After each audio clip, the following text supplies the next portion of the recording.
I'm Bossy. I'm the first girl to scream on the track. Hey y'all, you know the old adage, if you don't know who is the most annoying person in the room, it might be you. Funny, but seriously, you know how some people, at least in my opinion, tell me if you agree below, are just kind of born really annoying. Like they were annoying in grade school, they were annoying in high school, and now when you see them at reunions, they're still pretty damn annoying. What is it specifically about some people that makes them annoying? This I thought would be a little bit fun, but also, you know, if you're one of those people that you suspect people have found you that way, it might be beneficial to help identify areas that maybe are your Achilles heel so that you can work on them. Okay, let's get started with number one. Try to tell you this 100 times, not getting better. Okay, the negative Debbie Downer. This is the person who always pees in your Cheerios. No matter how excited you are about something that happened or something cool that went on, it's always, yeah, but excited for your trip to Hawaii? Yeah, all fun till the plane goes down. Excited about your cool new boyfriend? Yeah, super cool until he turns out to be a serial killer, duh. But it's not just you, it's also a pessimistic view of their own life. Nothing ever goes right. Something always sucks. It's always their boss, the person who lives downstairs, their husband, their boyfriend. Something in their life always sucks. Now, most of these people probably say, listen, I'm just a realist. I'm just being realistic. But honestly, to everybody else around them, it's just draining, it's exhausting, and it's super annoying. If you find yourself doing this often, try just focusing on sharing the joy that the person is feeling and leave it at that. Resist the temptation to move like 3 steps ahead of the what if. Bite your tongue. It's going to be hard to do it for a while, but get into the habit of simply living in the moment, realizing that it's not your life to live or to pass judgment on and just say, oh, that sounds good, or oh, cool, well, I hope it works out, and leave it at that. They're always right. Just ask them. If I had to rank the 3 traits that annoy me personally the most, this would definitely be in the top 3. All you want to do is relax and have a cocktail, but this is the person that will pick at every single point you make and hammer you over the head with the reverse perspective. Like they literally just can't give it a rest. They're Googling the question and they're reading every article that supports their point possible, and they just won't leave it alone. The thing is, they might be right, and they may even be right a majority of the time. But what is the price? When people don't want to be around you because you're in a perpetual state of, oh, no, I got it, I'm right. When I find myself around this personality, I disengage with a perfectly eloquent statement. The one-upper. You know these people. Anything you can do, I can do better.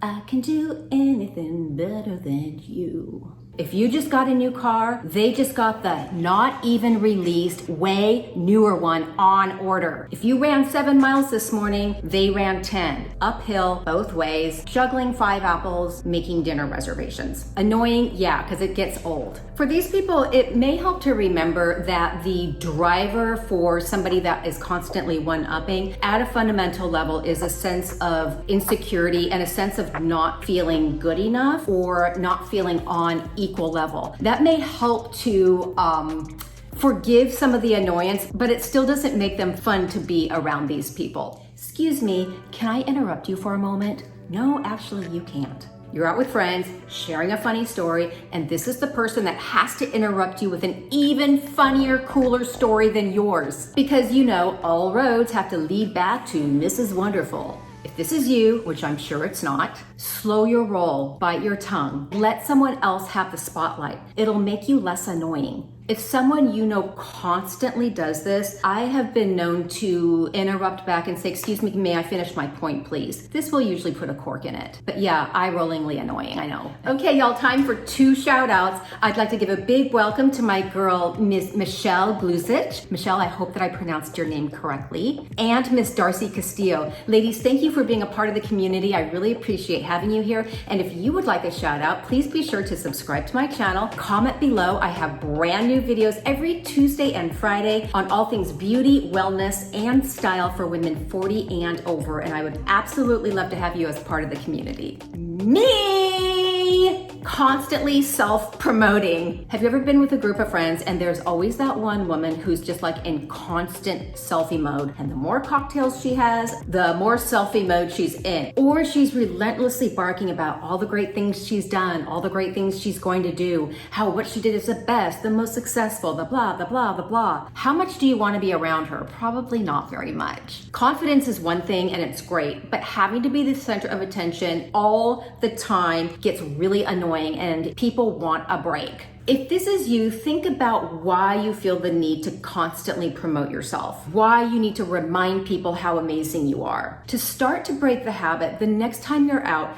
make a conscious decision to take 0 selfies, even though you may look super cute that night, and make a conscious effort not to say anything about yourself. Simply be in listening mode. If you're asked a question, respond briefly, but deflect the attention back to the other person. This is going to be extremely difficult because it's almost like going cold turkey. I think that the exercise will potentially drive home about how much you really talk about yourself. And sometimes that's all it takes. It takes a little bit of a wake-up call or a little bit of self-awareness so that we can begin to change some of those more annoying habits that we potentially have. And let me be clear, all of us are annoying at some point. It's just part of being a human being. I mean, I'm sure I annoy my husband like more times than he could count. The point is, being self-aware is sort of half the battle, and then taking action to slow your roll. Serious case of ADD. These are the people who want your full attention, but the second that you have something to say, they can't sit still to save their life. It's like a sugared up 3-year-old in timeout. They're checking their texts, they're fidgeting, they're looking around the room at who else is here. They got an email, oh excuse me, or maybe the phone's ringing. Like literally they can't pay attention to what you have to say after the spotlight is off of them. Bottom line, they're making it clear that you are so boring. And you know what? Nobody wants to feel that way. My friend's husband is one of those people. I got so tired of it. The last time it happened, I stopped mid-sentence and I says, why don't you go ahead and finish your text? And I walked away. I figured if he can be rude, so can I. The 7th trait of an annoying person is somebody that is completely unreliable. The only thing that you can rely on is that they're going to do one of 3 things if you invite them to something. They'll say maybe, which really means I want to figure out all my options and then accept the one that I like best at the last minute. They'll pull out at the last minute with some lame excuse, or they'll just completely no-show. If this is you, you're quietly telling people that they don't matter, they're not that important to you, and side note, that doing the same thing to you is perfectly acceptable. Because listen, if you're doing it to them, that means that you think it's okay to do. So you shouldn't be bothered when it is done to you in return. But that kind of sets up a vicious cycle of just really not a good friendship, and nobody wants that. Instead, practice on committing to something and then most importantly, following through. Say what you'll do, then do what you say.